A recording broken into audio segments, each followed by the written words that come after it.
अभी कुछ देख रहा था तो अतम गोंडवी साहब का एक शेर आंखों के सामने पड़ गया, तो उसको पढ़ देता हूँ। उसके बाद फिर आपके सवाल के जवाब पे आऊंगा। वो बिल्कुल। है कि जितने हराम खोर थे कुर्बो जवार में, प्रधान बन के आ गए अगली कतार में।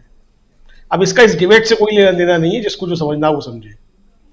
इस पर चर्चा से इसका कोई लेना देना नहीं है शेर का, बस चूंकि मैं पढ़ रहा था तो वो सामने आ गया एकदम से, तो वो मैंने बोल दिया। अब देखिए राजीव जी, जो आपकी पहली बात है कि त्रिपुरा नहीं गए राहुल गांधी और मेघालय पहुंच गए, तो मुझे लगता है ये भी एक रणनीति के तहत है।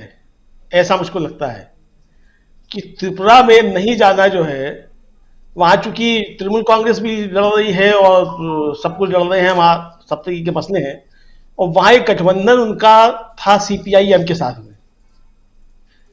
तो सीपीआईएम के साथ में उनका क्लैश भी है केरल में, स्थानीय राजनीति जो दोनों राज्यों की।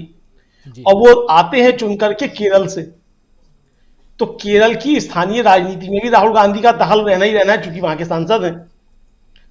तो मार्क्सवादी कम्युनिस्ट पार्टी के साथ जो है कोई गलतफहमी पैदा ना हो, मुझे लगता है कि इसको बचाने के लिए जो है वो उन्होंने ये कदम उठाया होगा कि त्रिपुरा नहीं गए और अब मेघालय पहुंचे हैं।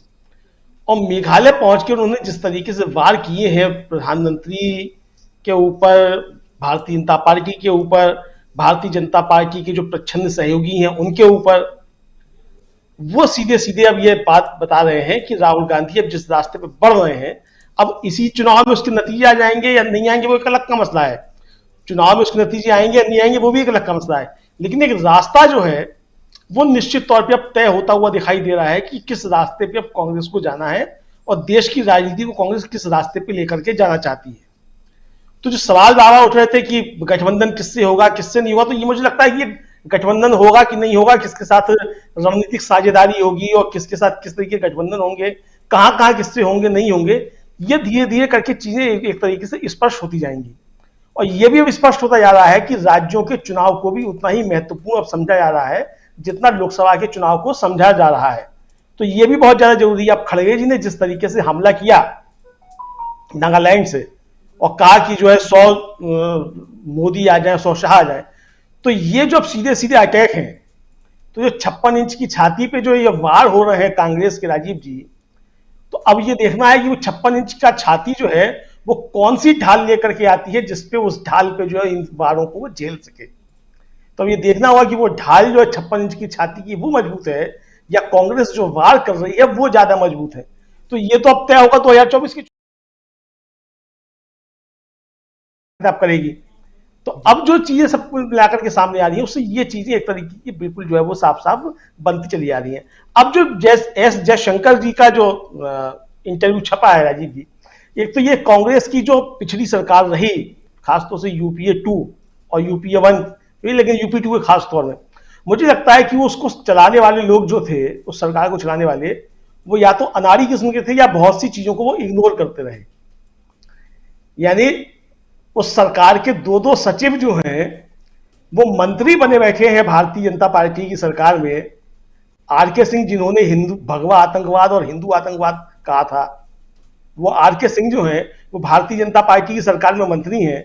और जो जी। विदेश बिल्कुल। सचिव थे वो इस समय केंद्रीय, एस जयशंकर साहब जो हैं वो इस समय बने हुए हैं केंद्र में विदेश मंत्री। तो कांग्रेस के लोग जो थे क्या समझ नहीं पाए थे कि किस तरीके के लोगों को आप नियुक्तियां दे रहे हैं। आप अगर उस समय भी एस जयशंकर के ऊपर कोई कार्रवाई करते, तब भी एस जयशंकर आज यही इंटरव्यू देते जो उस समय हटाने के बाद देते। तो अब मुझे जी। लगता है कि एस जयशंकर की स्थिति जो है वो उनके पिताजी का इंटरव्यू का लेख छपने के बाद जयंत सिन्हा जैसी स्थिति हो गई असल में।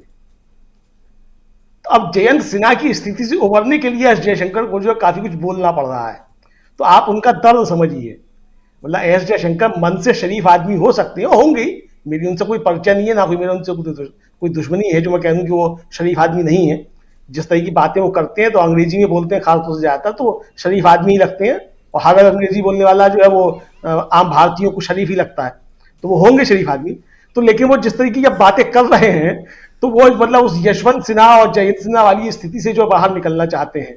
महंगाई जयंत सिन्हा को भी नहीं दिख रही थी, थाली में गरीबों की थाली में से रोटी और दाल सब्जी वो छीनना चाहते थे। तब वह उसी स्थिति में एस जयशंकर साहब जो है वो मुझे लगता है आ गए हैं कि अब मोदी जी की जो है वो कृपा दृष्टि जो है मैं कृपा नहीं कह रहा हूं, क्योंकि मोदी जी कृपा दृष्टि बोलते हैं, कृपा दृष्टि जो है वो जयशंकर जी के ऊपर ना पड़ने पाए, तो इसलिए अब ये जो है वो सब कुछ करके जो है वो दिया गया है।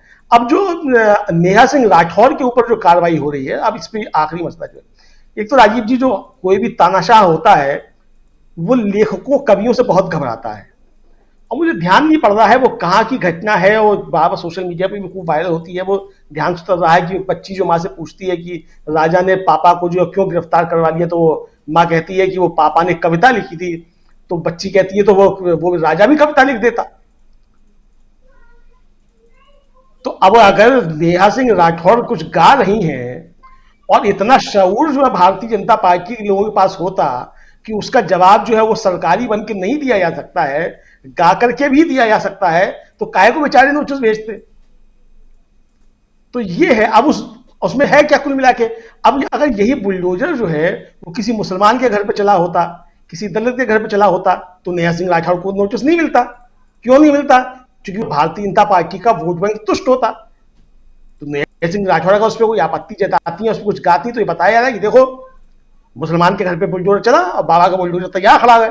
लेकिन ये बुलडोजर चूंकि पंडित जी के घर पे चला और उसमें 2 ब्राह्मण महिलाओं की मौत हुई, तो ये सवाल जो है, ये चीजें जो है वो जनता के सामने नहीं आने पाए, और ये जनता के सामने इस तरीके से चीजें आ रही हैं, इसलिए ये नोटिस मिला है। तो इसका बुलडोजर से कोई लेना देना नहीं है, ना नेहा सिंह राठौर से कोई लेना देना है। असली मसला ये है कि वो जो बुलडोजर है उसकी जो परतें खुल रही हैं कि ये बुलडोजर तो जो कहीं रुक ही नहीं रहा है, कहां कहां घूम रहा है, इसलिए नेहा सिंह राठौर को जो है ये नोटिस दिया गया है। तो कुल मिलाकर राजीव की स्थिति यही कि एक तरीके से डराने की भी चीज है कि लेखकों और कवियों और गायकों सब समझ जाओ कि आपको जो है कुछ बोलना नहीं है। तो यही जो है वो, लेकिन राजीव जी बात वही है कि शब्द जो हैं वो जब एक बार निकल जाते हैं तो वो लौटते नहीं है। अब राहुल गांधी जो कह रहे हैं कि मैंने संसद में ये कहा, तो बोल दिया संसद में राहुल गांधी ने, आपने काट दिया उसमें, लेकिन जो निकल गया शब्द वो लौट के नहीं आना है, वो घूमते रहेंगे शब्द। हमारे तमाम जो धर्म ग्रंथ हैं बहुत से वो श्रुतियों पे आधारित हैं, मतलब सदियों तक जो है लोग एक दूसरे से सुन करके उनको गाते रहे। तो राहुल गांधी जो बोल चुके हैं कि अडानी जी और मोदी जी का संबंध क्या है, तो आप उसे संसद की कार्रवाई से निकाल दीजिए, जहां अखबार में छप चुका है वो अखबारों को पन्ने फड़वा दीजिए, लेकिन अब जो शब्द निकल चुके हैं वो घूमते तो रहेंगे, घूमते रहेंगे। उसके सवालों के जवाब जो हैं वो सरकार को देने हैं, वरना जनता स्वयं हिसाब लेना जानती है। अब ये जनता के ऊपर निर्भर करता है कि वो जवाब लेती है कि नहीं लेती। राजीव जी बिल्कुल बिल्कुल। लेकिन अडानी का मामला जब आता है, प्रोफेसर अखिल स्वामी जी, आपसे जरा समझना चाहूँगा कि क्या ये आपको लगता है कि ये मामला